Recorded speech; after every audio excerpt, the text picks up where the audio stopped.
You know Salman al-Farisi? You know him. You know Abu Darda? Come on, don't lie.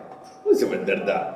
First time I hear this guy's name. He's one of the companions, one of the companions of the Prophet ﷺ. He, may Allah have be pleased with him, was known to be the Hakim of the companions, the wise man, because he has so many statements that he used to say that were so beautiful that you could always remember them. This man, at the very beginning of time, when the Prophet ﷺ migrated from Mecca to Medina, when the migrants with Muhajirin arrived in Medina, they were stone broke. They had nothing. So what did the Prophet do ﷺ? He made them brothers. In the beginning, he used to take one from Al-Muhajirin and he would say to the one from Al-Ansar, he's your brother. If one of you dies, the other one inherits him. As if he was his flesh brother, you know. So, the Prophet ﷺ made Abdurrahman ibn Auf and Sa'd ibn Rabi' brothers. When, you know this, the story, of course. Everybody's saying yes. Do you know the story of Sa'd ibn Rabi' and Abdurrahman ibn Auf? No. Abdurrahman ibn Auf was a merchant from Quraysh, but when he came to Medina, he did not have anything. Sa'd ibn Rabi', when the Prophet told him that this is your brother, he came to him. He said, Abdurrahman, everyone in Medina knows that I'm the richest in Medina. So here's half of what I own. This is my wealth. 50% is yours. He is the richest. He could have said, listen, this is 1,000 quid. Try to do something with it. He gave him half of his wealth. Not only that, he had 2 wives. He said, I have 2 of the most gorgeous wives in Arabia, of excellent lineage. And I'm a very jealous person. But because you're my brother, because you're a Muslim, and because the Prophet ﷺ told us to take care of you, you look which one you like, and I will divorce her. And after she becomes halal, you can marry her. If I was in his shoes, oh, yeah, now you're talking. Money and a free mistress, wow. Abdurrahman ibn Auf is one of the 10 heaven-bound companions. The top 10 companions of the Prophet in heaven. What did he say? May Allah bless your wealth and may Allah bless your family. Tell me where the souk is. And in a couple of weeks' time, he got married. He made money. He sold and bought on credit, not this credit without any riba. And subhanAllah, after a few months' time, he became the richest man in Arabia. This is balance. Did he skip a prayer, Fajr prayer? Why didn't you pray Fajr? Rasul, oh Prophet of Allah, I had a meeting last night, it was a dinner meeting. We had to go to Hackney, we had to go to this place and that place. I skipped Fajr. No, he never skipped one Fajr. He never skipped one battle with the Prophet. He never skipped one lecture or any place that the Prophet did or went to. Yet he became the richest man in Arabia. So this is the balance we're talking about. This is not our subject, manish.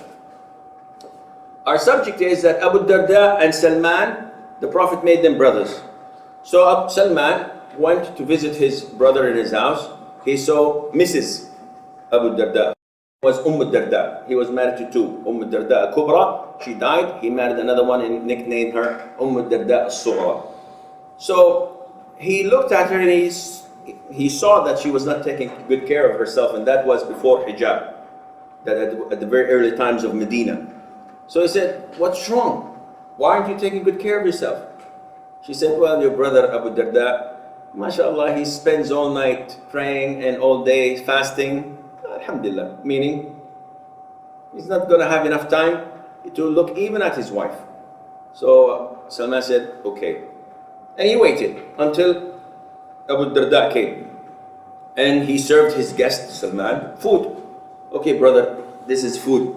So Salman told him, you eat first. You're the owner of the house. He said, no, I'm fasting.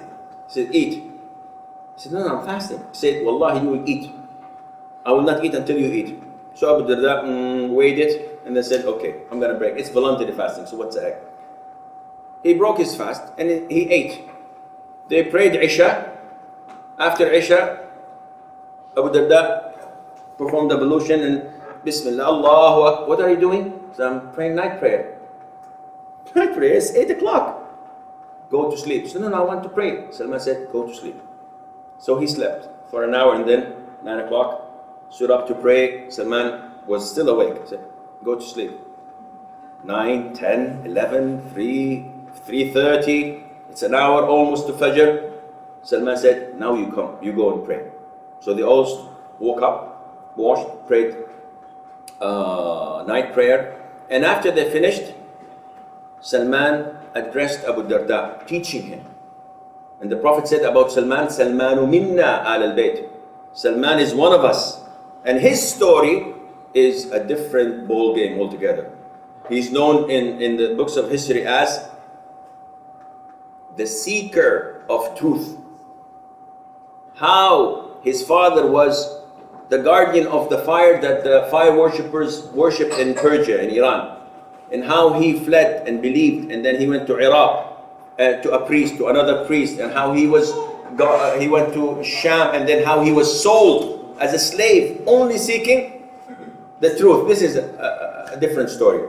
So after they prayed night prayer, just before Fajr, Salman said to Abu Darda, Allah has rights over you, and your wife has rights over you, and your body has rights over you, and your guests have rights over you. So give each its due right. Abu Darda did not swallow this quite well. So prayed Fajr with the Prophet ﷺ, went to the Prophet, and he said, listen to what Salman said. He said, so and so and so and so. What did the Prophet say, ﷺ? Sadaqa Salman. Salman has said the truth. Meaning that our religion is based on balance. You have to balance. You cannot be a good da'i and you don't know what your kids are doing. Or your wives don't get the time to spend with you, quality time. Every time they talk to you, no, I'm busy, I'm answering emails, I'm doing lectures, I'm traveling. And you cannot be a good Muslim if you're 24 hours sitting with the missus and the kids playing around and having quality time, never attending prayer in the masjid. And you cannot be a strong Muslim if you don't work out, you know, with your belly like, mashallah, 6-7 foot ahead of you. And someone's asked you, what's the size of your shoes? I don't know, I haven't seen my legs in a long time. You have to have the balance in acquiring proper knowledge of the Quran and Sunnah, and the balance of being a good citizen, benefiting the Muslims, studying engineering, medicine, accounting, Islamic accounting, economics, etc. And you have to be a good parent, a good husband, a caring, good, loving husband, and a good driver. No offense. A good driver when you're driving on the street. You have to be a good neighbor. So many of us don't know our neighbors. Why? Yeah, Sheikh, they're kafir. So what? The Prophet had kafir neighbors. He used to take care of them. He used to visit them. So we have to have the balance, not to go to extreme on the account of other things.